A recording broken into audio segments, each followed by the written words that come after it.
সঙ্গীতের নিজস্ব একটা শক্তি আছে, সে সহজেই দখল করে শ্রোতার মন ও মনন। সেক্ষেত্রে কখনো প্রভাব রাখে গীত, কখনো সুর, কখনো ভাব, আর কখনো এই সব কিছুর মিশ্রণ। ঈশান মজুমদার ও শুভেন্দু দাশের গুলবাহার গানে তৃতীয় বিষয়টি ঘটেছে। লিরিক আর সুরের পাশাপাশি এ গানের ভাব শ্রোতার মন দখল করেছে। সেই সঙ্গে গানের দৃশ্যায়নেও তারা খুঁজে পেয়েছেন নিজেদের গল্প।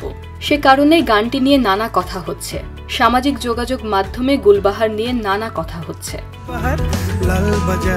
কিন্তু এ গান তৈরি করার সময় ঈশান বা শুভেন্দু ভাবেননি এমন কিছু হতে পারে। তারা কেবল একটা গল্পকে গানে রূপান্তর করেছিলেন।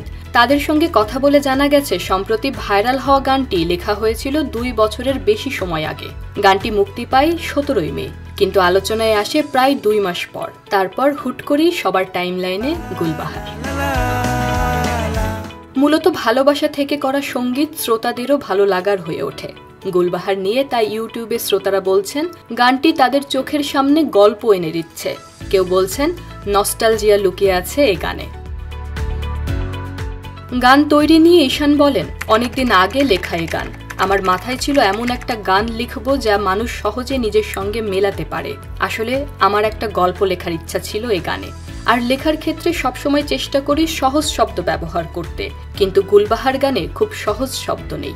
লিরিক যদি খেয়াল করি, ঈশান লিখেছেন, মুসাফিরে দিশেহারা, বান্ধা প্রেমের কাফেলায়, কেচ্ছা গজল মেহফিলে, হাঙ্গামা মাতে জলসায়। এ ধরনের শব্দ ব্যবহার প্রসঙ্গে ঈশান মজুমদার বলেন, গানটা আসলে পুরান ঢাকার গল্প। বাকের আলের আদরে মেয়ে গুলবাহার। পুরান ঢাকায় ঢাকাইয়া কুট্টিদের মুখের ভাষায় তো উর্দু, হিন্দি শব্দ ব্যবহার হয়। তাই সে আবহটা রাখার জন্য এ গানে বিশেষ করে শব্দ বাছাই করেছি। অন্য সময় এমন করে ভাবি না। গুলবাহার গানে যেমন একটি গল্প আছে, গানটি তৈরি হওয়ারও একটা গল্প আছে। ঈশান মজুমদার ও শুভেন্দু দাশ জানান, তারা অনেক দিন ধরেই গানটি নিয়ে কাজ করছিলেন। ঈশান মজুমদার বলেন, প্রায় 2 বছরের বেশি সময় আগে গানটা নিয়ে ভাবি। তার কথার খেই ধরে শুভেন্দু দাশ বলেন, 2 বা 2.5 বছর আগে এটা নিয়ে প্রথম আলাপ হয়। এরপর 2024 সালে আমরা একটি ডেমো বানাই। এর 1 বছর পর গানটা রিলিজ হয়। প্রযোজনা ও সঙ্গীত পরিচালনার পাশাপাশি এ গানের কণ্ঠও দিয়েছেন শুভেন্দু দাশ। গানটির সঙ্গে তার সংযুক্তি ও ভিন্ন ধারার এই গানের সঙ্গীত পরিচালনা নিয়ে তিনি বলেন, শুরুটা রক অ্যান্ড রোল দিয়ে শুরু করেছিলাম, আবার বাংলাদেশি বাদ্যযন্ত্রের ব্যবহার আছে। মাঝে ঈশান একটা হারমোনিয়াম বাজায়, সেখানে একটা কাওয়ালের আবহ আছে। সবটা আসলে দুজন মিলেই এক্সপেরিমেন্ট করা। শুভেন্দু ও ঈশানের নিরীক্ষা যে ফল দিয়েছে তাতে কোনো সন্দেহ নেই। তবে এক্ষেত্রে মিউজিক ভিডিওরও একটা বড় প্রভাব আছে।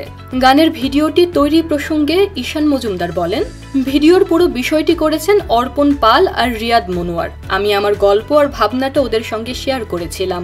এরপর গানের আবহ ওরা ওদের পরিকল্পনা নিয়েই কাজটা করেছে। গানের পুরো আবহটাই ওরা আনতে পেরেছে। এটা পুরোপুরি ওদেরই কৃতিত্ব।